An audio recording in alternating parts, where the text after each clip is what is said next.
Yes, King. What does it mean to be an African? Yes.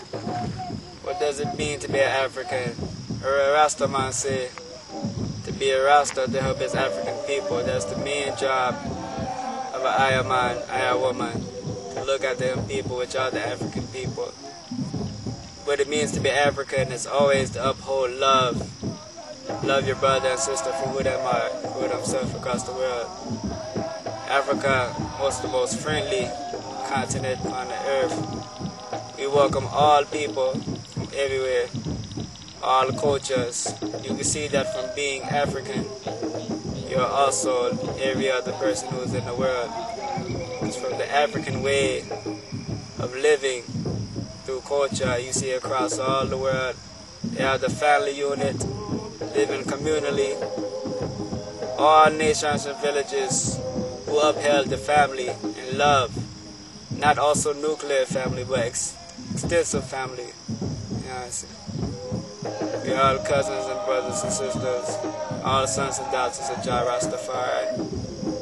So to be African is to realize that your brother is your brother, your sister is your sister, your mother is your mother, and that we are African, one race, one blood. Yes.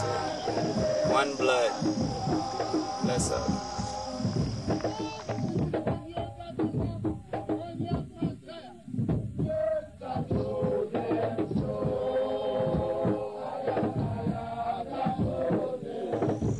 Yes, Bingy. What are your thoughts on repatriation? Repatriation. For the African, repatriation is essential.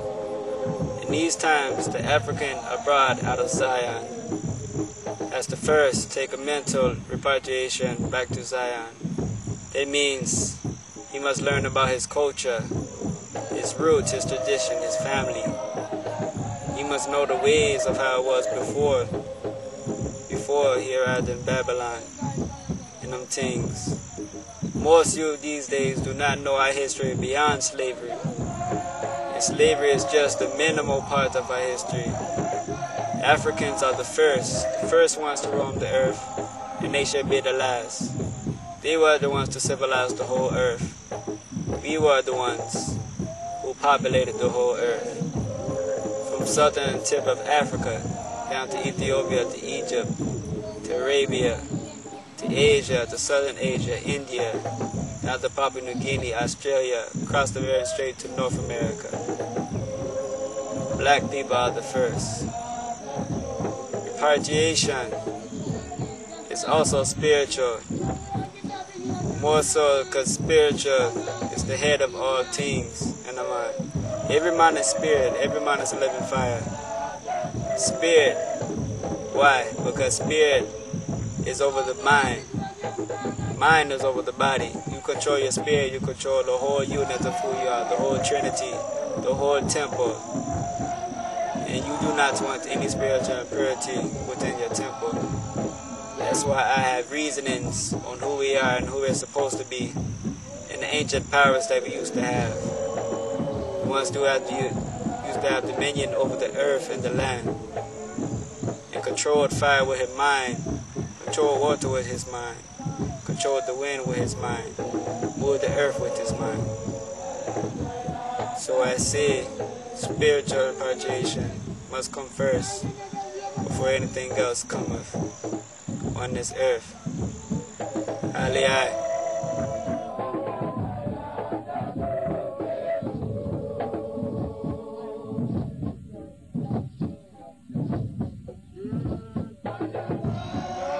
Yes, King. How did you come into the liberty? Yes. How did I come into the liberty? So I came true to the earth, back to the gate, come true in the earth. As a young youth growing up. I always know who I was at the core. Every man must know who him is at his core, at his center, who his inner self is. But it's things that keep the man from knowing his inner self, the things that Babylon do, that the devil do, to trick us and keep us from going to our natural state and being the strength as an Ayaman. All the things of unnaturalness that block our core from shining, that keep our light from shining, our inner light from shining. There's a lot of us who have stench and dirt and blocked out center cores of light where you're not shine and not know yourselves. That is called a dormant state of mind. That's why we say when a mind conscious is spark up, to burn all impurities within him. And I say, that's why we say man not come to this world born as anything, not born as no Christian, not born as no Muslim. A man not is born into no religion. A man must know himself by his spirit and spirituality. That's how you come into being Rastafari, being an Ayaman, the Rasta woman, Rasta man, woman, Rasta man, Rasta child. And I say, you must know yourself. At that center you'll find the Creator, Jah Rastafari there. And I say, you never find no religion, just true spirits and arid spiritual way. No laws. So that's how Ayaman come true. As him learn his inner self, him know who he is, know that him Rastafari, he the Creator. As I and I know that they're the Creator. That's how I come true, man. By always questioning things that you're given, never accepting things as they are, because Babylon put them things out there to keep you from shining out.